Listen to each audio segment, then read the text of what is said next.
सभी लोग नवगीत लेखन की ओर अपनी कलम को चलाएं। अब मैं बात करता हूँ नवगीत कुटुंब की।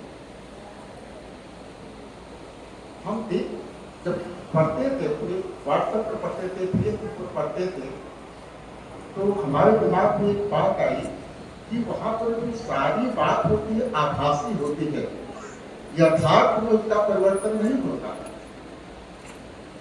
सोचते सोचते 1 फरवरी 2023 को मेरे दिमाग में एक ऐसी बात आई, मैंने सोचा कि एक नवगीत का परिवार बनाना है।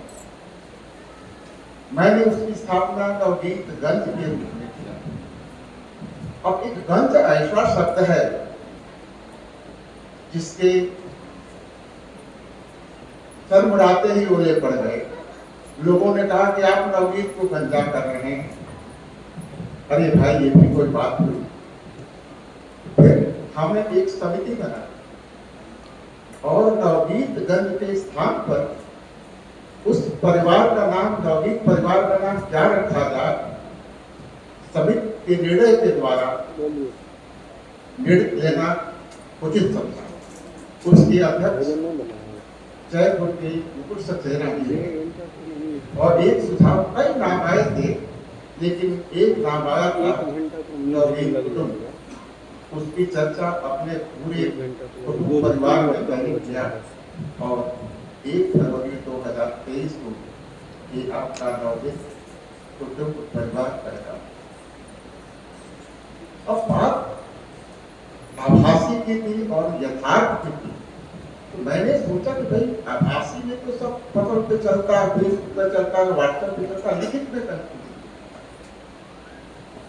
फिर ये निर्णय लिया मैंने कि कम से कम एक लिखित पुस्तक प्रत्येक साल निकाली जाए और उसका परिणाम ये हुआ कि नवगीत कुटुंब कम से कम एक कार्यक्रम भोजन तभी तैयार होता है। जो भी निर्णय होता है नवगीत कुटुंब में अकेले मेरा निर्णय नहीं होता है, सब अपने परिवार के निर्णय लेने के बाद करते हैं। ये नवगीत हर शतक के हमारे पहले में भी 5 सदस्य थे, 2 में भी 5 सदस्य हैं, तीसरे का काम जो चल रहा है उसमें भी हमारे निर्णायक दूसरे हैं। हम जिन लोगों का चयन करते हैं, हमारी समिति करती है, हम अकेले नहीं करते।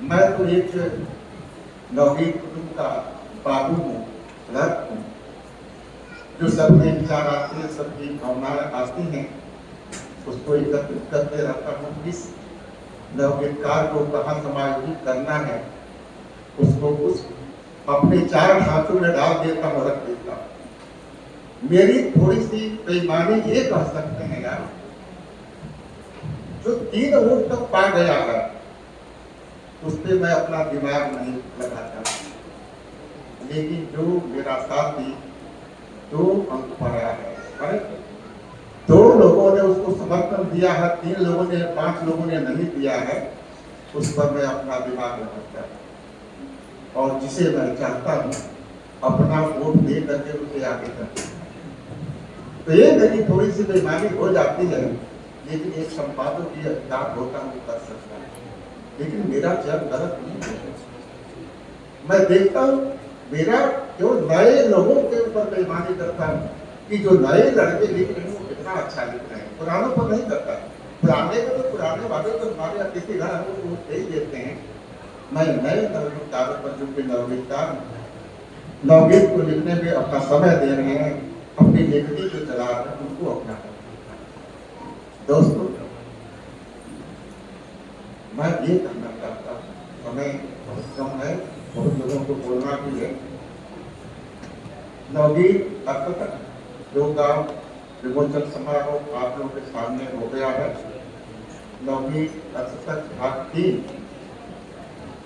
की पूरी पांडुलिपि मेरे हाथ में तैयार है और यहाँ से जाने के बाद वो प्रकाशक के पास चली जाएगी। हमारे प्रकाशक महोदय भी प्राय कौशिक आने वाले थे, लेकिन उनके रिजर्वेशन का कंफर्मेशन नहीं हुआ, जिसके कारण वो नहीं आ पाए, चली जाए।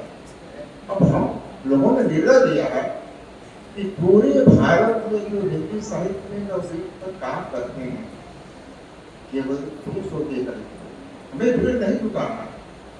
उसके बाद अगर बात आगे बढ़ती है तो जैसे हमारे सर ने कहा, गुजरात मिश्र जी ने कहा है कि नवदीप शतक की बात होगी, उस पर हम विचार करेंगे, लेकिन हमारा विचार ये होगा कि जिसको मैं छाप चुका हूँ उसको नहीं। ये हमारा निर्णय कि जो लोग किसी भी हमारे अर्थ तक में छप चुके हैं, नवीन शतक की जब बात होगी तो पिछले लोग नहीं तो राज्य नए लोग वो जनरेशन होगा, क्योंकि बिल्कुल नया नवीन जितना कुछ बना उसको नहीं। मैं चाहूंगा कि हमारे जितने भी विद्यालय के बच्चे हैं जो नवदीप में साहित्य में रुचि रखते हैं, उन सबको के लिए शतक के लिए अपना प्रयास करेंगे, ताकि हमें ऐसा सौभाग्य मिलेगा कि मैं उसमें उन लोगों को सम्मिलित कर दूँ। मेरे पास पढ़ना हर एक पढ़ना है, बहुत दूर तक बोल सकता हूँ, लेकिन नहीं बोलूँगा। मैं आप लोगों से क्षमा चाहता हूँ कि हमें आप लोग आशीर्वाद दें, मेरे पीठ पर मेरे सर पर अपना हाथ रखें। एक बात और रखना है, ये लघु जो मैं छापता हूँ मेरा कोई व्यापार नहीं, हम किसी से एक पैसा भी नहीं, पैसा कैसे आता है उसका भी मैं आप लोगों को बताता हूँ। क्या मुझे 2 पुरस्कार मिले, ये मेरे दिमाग ऊपर विडाला पुरस्कार 75,000 रुपया मिला था, और दूसरा पुरस्कार पता नहीं जल्दी से नाम भूल गया, 2.5 लाख रुपये का उत्तर प्रदेश हिंदुस्तान। तो मैंने सोचा कि मेरे पास 3.5 लाख रुपया है, अब इससे मैं सूद तो कमाऊंगा नहीं। मैंने ये सोचा कि इस सूद के पैसे को ऐसी जगह पर लगाया जाए ताकि किसी साहित्य का उत्थान और उस 3.5 लाख रुपये की कभी सालाना कूद आता, मैं बोलता नहीं कितना है, कितना अगर आता होगा बैंक देता है, हमारे खाते में चला जाता है, बहुत अच्छी की बात है। उस पैसे को मैं इधर लगाता हूँ, जो कम पड़ता है वो हिसाब नहीं, मैंने बताया कि मैं वो हिसाब लगा तो खर्चा होता है।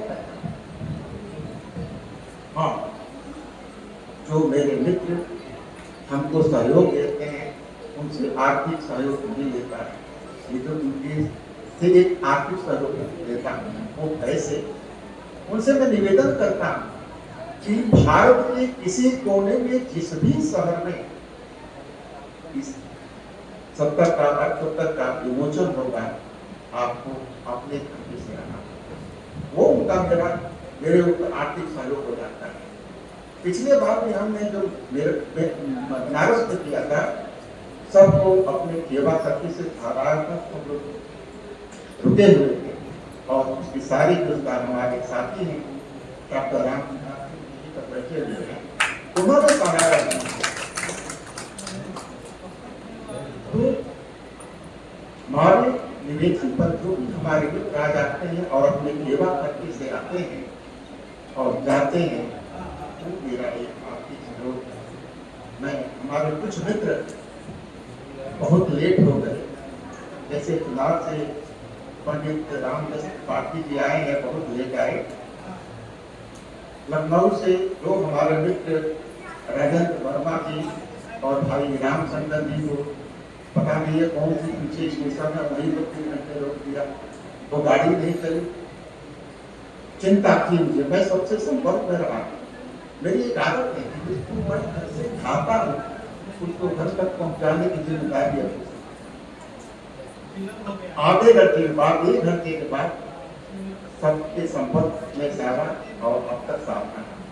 जब मन पे आया तो टेलीफोन मैंने नहीं उठाया, अब इतने संदेश आया मुझे।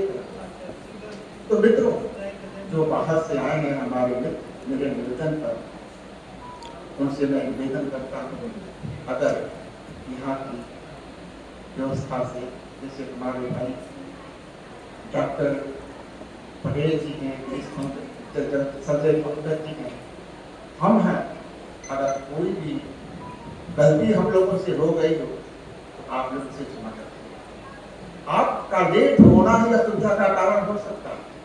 हमारी व्यवस्था बिल्कुल चाक चौबंद की सही थी, लेकिन आप लोग पता नहीं इसकी नजर रही कि आपकी ट्रेन लेट हो गई, आपको समय से नहीं आ पाई, इससे थोड़ी सी व्यवस्था हो गई होगी। उसके लिए मैं आप लोगों से क्षमा चाहता हूँ। आप लोग माफ कर देंगे। जय नबी।